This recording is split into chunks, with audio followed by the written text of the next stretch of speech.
चलिए स्टार्ट करते हैं।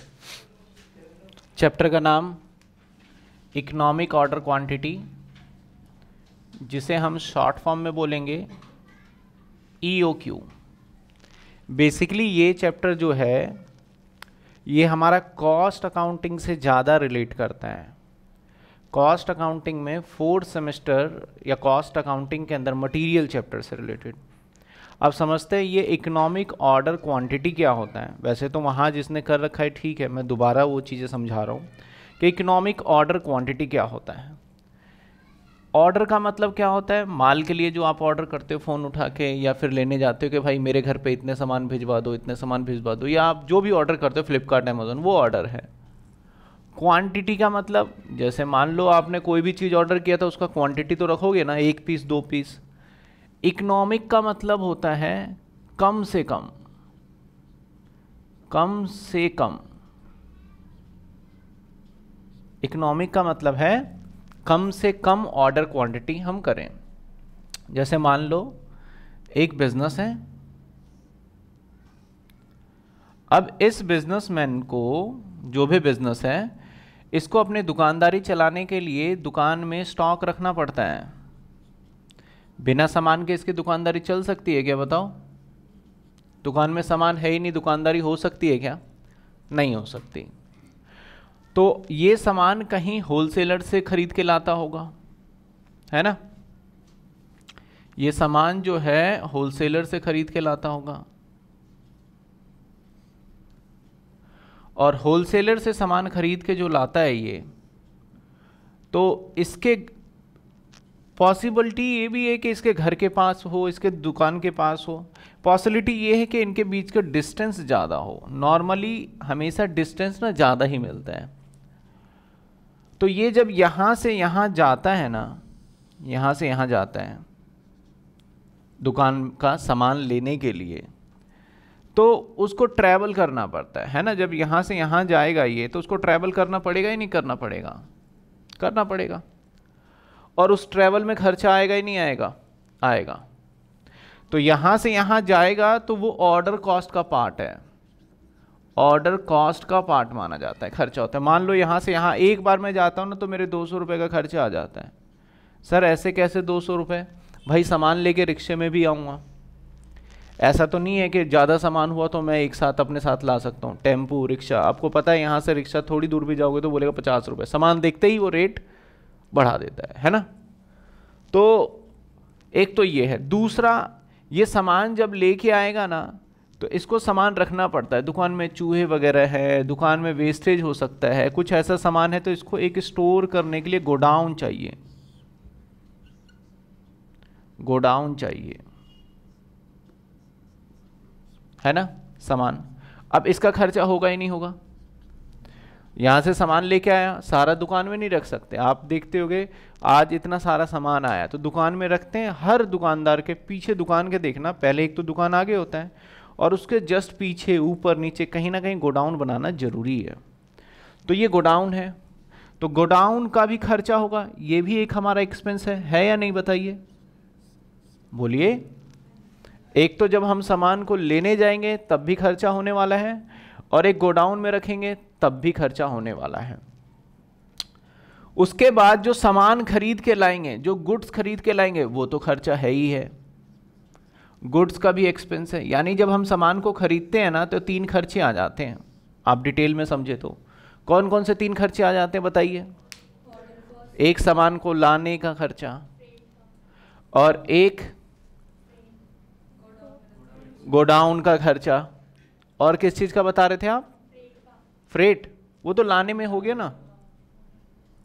और क्या हो सकता है? और सामान का खुद का खर्चा। 3 ही खर्चे तो है हमारे। अब इस खर्चे से बचने के लिए दुकानदार और बिजनेसमैन चालाकी दिखाते हैं। वो सोचते हैं यार एक बार गया 200, एक काम करता हूं इकट्ठे ले आता हूं सामान। यही करोगे ना? अगर बोलूं आप कॉस्टिंग कम करो तो क्या करोगे? आप कहोगे भाई एक साथ ही ले आते हैं सामान। तो जब आप एक साथ सामान लाओगे ना, वहां भी आपका नुकसान है, फिर आपको 2 गोडाउन लेना पड़ेगा, है कि नहीं? अब एक बार आपने 200 तो बचा लिए, लेकिन रखने का आपका किराया क्या हुआ? बढ़ गया। अब बोलोगे मैं धीरे ही धीरे लाऊंगा, गोडाउन हटाओ, मैं गोडाउन ही रखूंगा, तब भी खर्चा बढ़ रहा है। तो यहां पे एक समस्या दिख रही है आपको कुछ, क्या प्रॉब्लम हो रहा है, सामान की कॉस्टिंग क्या है। और कई बार तो आपको ऐसा भी पता है कि सामान के जब रेट बढ़ने वाले होते हैं ना तो सब स्टोर कर लेते हैं लाके अपने पास। तो इसका समस्या का समाधान क्या होना चाहिए, वो समाधान हमें इस चैप्टर के अंदर समझाया गया है।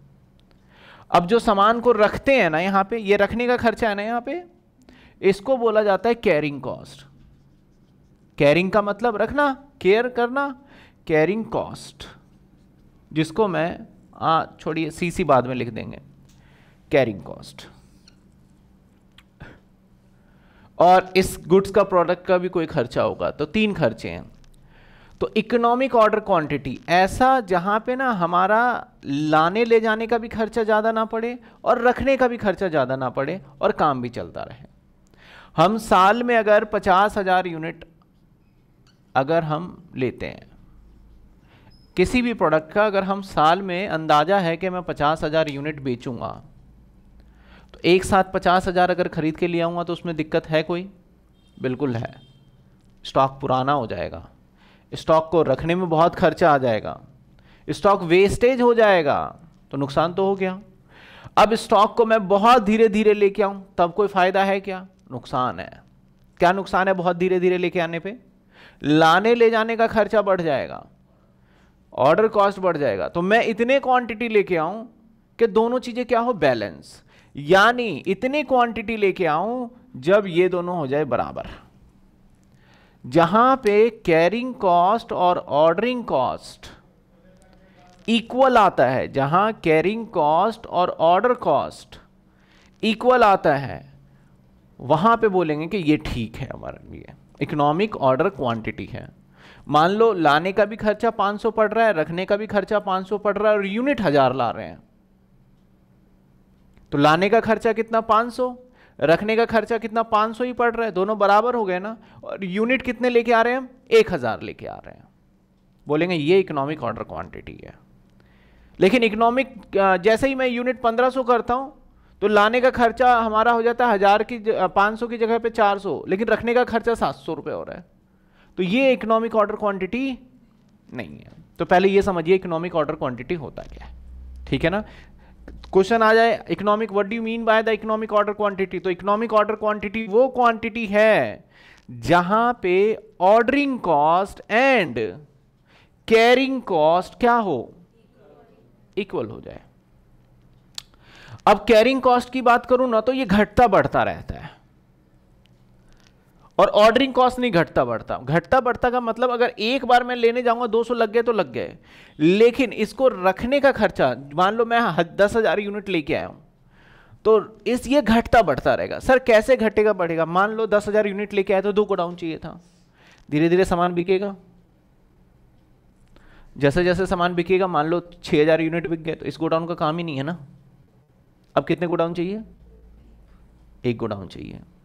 तो जब मैं 10,000 यूनिट लाया था तो मान लेते हैं कि 1000 किराया, कितने किराया दे रहा था? 2,000, लेकिन धीरे धीरे वो यूनिट बिकते बिकते मेरा किराया कितना हो गया? 1,000 हो गया।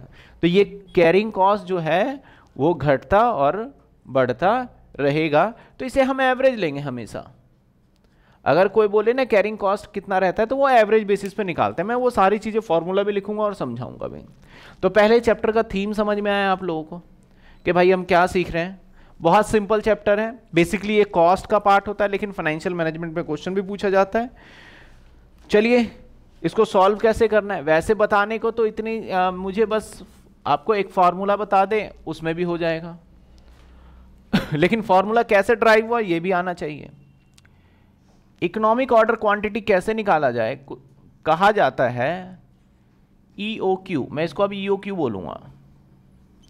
कहा गया सर इकोनॉमिक ऑर्डर क्वांटिटी निकालना हो तो 2AO डिवाइडेड बाई C का अंडर रूट, ये होता है फॉर्मूला। सर A क्या है? Annual demand. सर O क्या है? Ordering cost. सर C क्या है बताइए? बिल्कुल कैरिंग कॉस्ट। कैरिंग कॉस्ट जो है ना, मैंने बोला मेरा सामान 100 रुपए का है और कैरिंग कॉस्ट अगर मैं 20% दूं ना तो इस सामान के प्राइस पे निकलेगा। कैरिंग कॉस्ट हमेशा कैलकुलेट होगा percentage of goods price, goods price, percentage of goods price. ठीक है, ये फॉर्मूला लगाइए, सारी इंफॉर्मेशन गिवन होगा क्वेश्चन में और आप फटाफट आंसर निकाल पाएंगे। बात करते हैं अगर आपसे बोला जाए कि टोटल कॉस्ट निकालिए कि आपका सामान लाने ले जाने का, तो मैं बोलूंगा जी जितना डिमांड है हमारा एनुअल, यानी मैं ए लिख रहा हूं, मल्टीप्लाई बाय, अगर 10,000 यूनिट डिमांड है हमारा और एक यूनिट 5 रुपए का, तो मल्टीप्लाई बाय रेट। ठीक है ना, मल्टीप्लाई बाय किससे कर देंगे? ये तो हो गया सामान के खर्चे। मैंने कितने खर्चे बोले थे होते हैं हमारे? सामान। अब लाने ले जाने का खर्चा, तो लाने ले जाने का खर्चा मान लीजिए कि मुझे साल में 24,000 यूनिट चाहिए, साल में 24,000 यूनिट की रिक्वायरमेंट है और मैं एक बार में 2,000 यूनिट लेके आता हूं और लाने का खर्चा मेरा 500 रुपए है। मैं आपसे जानना चाहता हूं कि मेरा पूरे साल में कितना खर्चा आएगा। सिंपल, क्योंकि आप बोलोगे सर 24,000 लाते हो, 2,000 वन टाइम में लाते हो, यानी आपको आना जाना वहां पे चक्कर लगाने पड़ेंगे 12, यही है ना? तो पूरे साल में लाता हूं, ए हो गया ये एक बार में मुझे लाना चाहिए, तो इकोनॉमिक ऑर्डर क्वांटिटी बोलता है यही है कि एक बार में कितना लाऊं, है ना? तो डिवाइडेड बाय ईओक्यू इनटू में जो भी हमारा ऑर्डरिंग कॉस्ट है, एक तो ये खर्चा आ गया। देखिए प्रूफ करिए, आप निकालिए। आपने क्या करा, 24,000 डिवाइडेड बाय 2,000 इनटू में 500, 500 इज व्हाट? Ordering cost. 24,000 क्या मेरा पूरे एनुअल का डिमांड है, डिवाइडेड बाय ईओक्यू। एक तो ये खर्चा। तीसरा खर्चा बता सकते हैं कौन सा होता है? Carrying cost. कैरिंग कॉस्ट हमेशा पता है क्या होता है? एवरेज। तो कैरिंग कॉस्ट एवरेज होगा तो ईओक्यू, क्योंकि हम एक बार में क्वांटिटी क्या लेके आएंगे बताइए? एक बार में क्या क्वांटिटी लाएंगे बता सकते हैं? जो क्वांटिटी एक बार में लेके आएंगे हम, वो कितना है? 2,000 है। लेकिन क्या 2,000 का रख रखाव का खर्चा जितना 2,000 यूनिट है पूरे का कांस्टेंट रहेगा क्या? नहीं रहेगा। वो क्या हो जाएगा? बदल जाएगा, है ना? तो इसका मतलब इसको एवरेज लेने के लिए डिवाइडेड बाय 2, समझ रहे हो बात को? N2 में कैरिंग कॉस्ट। अगर मैं बोलता हूं कि भाई मेरा कैरिंग कॉस्ट है 5 रुपए, तो पता है कैसे निकालोगे? 2,000 यूनिट आता है, लेकिन 2,000 डिवाइडेड बाई 2, अल्टीमेटली हमारा जो कंजम्पशन एवरेज लेते हैं 1,000 यूनिट का, और 5 रुपए का खर्चा है, तो क्या आ गया हमारा? 5,000 रुपए का खर्चा। समझे बात? तो टोटल कॉस्ट इस तरीके से निकाला जाएगा आपका। अब एक बार हम फॉर्मूले को समझ लेते हैं। कई बार एग्जामिनर आपको डिफरेंट ऑल्टरनेटिव देगा कि मान लो आपका ईओक्यू 2,000 आया है, हम एक बार में 2,000 की जगह पे 4,000 यूनिट लेके आए, तो हमारा फायदा है नुकसान है? तो आप ईओक्यू के हिसाब से भी टोटल कॉस्ट निकाल लीजिए, और एक बार में जो एग्जामिनर कहता है इतने यूनिट लेके आओ, उसके हिसाब से भी टोटल कॉस्ट निकाल लीजिए। जिस जगह पे टोटल कॉस्ट क्या आ जाए हमारा? सबसे कम, वो क्या हो जाएगा? मेरा बेस्ट हो जाएगा। अगर ईओक्यू में हमारा टोटल कॉस्ट आता है 20,000 और जो एग्जामिनर ने बोला है उससे निकालने पे आ रहा है हमारा 19,000, तो मैं बोलूंगा भाई एग्जामिनर का ठीक है, 19,000 अडॉप्ट कर लो, सिंपल सी बात है ना? चलिए अब देखिए इस फॉर्मूले को समझते हैं कैसे बना। मैंने क्या कहा, जहां पे आपका ऑर्डरिंग कॉस्ट और कैरिंग कॉस्ट एक समान आ जाए उसे क्या बोलेंगे? Economic order quantity. तो ऑर्डरिंग कॉस्ट का फॉर्मूला क्या है? A divided by E O Q into में O C is equal to E O Q divided by 2 into में सी। यही बोला है ना? जहां ये दोनों बराबर आ जाए, इस इक्वेशन को सॉल्व करोगे तो ये बनेगा। सॉल्व करते हैं, क्या आ गया? 2a मल्टीप्लाई करेंगे अगर इसको इससे, नहीं मैं इसको इससे कर रहा हूं, और ऑर्डरिंग कॉस्ट तो है ही है हमारा, मल्टीप्लाई ऑर्डरिंग कॉस्ट को ना ओ लिख देता हूं और इसको मैंने सी लिख दिया, ठीक है। बताइए मैंने इसको मल्टीप्लाई करा, चलिए जब ये इससे मल्टीप्लाई क्या होगा तो ये क्या बनेगा बता सकते हैं? तो मैं ऐसे लिख दूं, सॉल्व हो गया एक। अब जब इधर से मल्टीप्लाई करेंगे तो क्या बनेगा?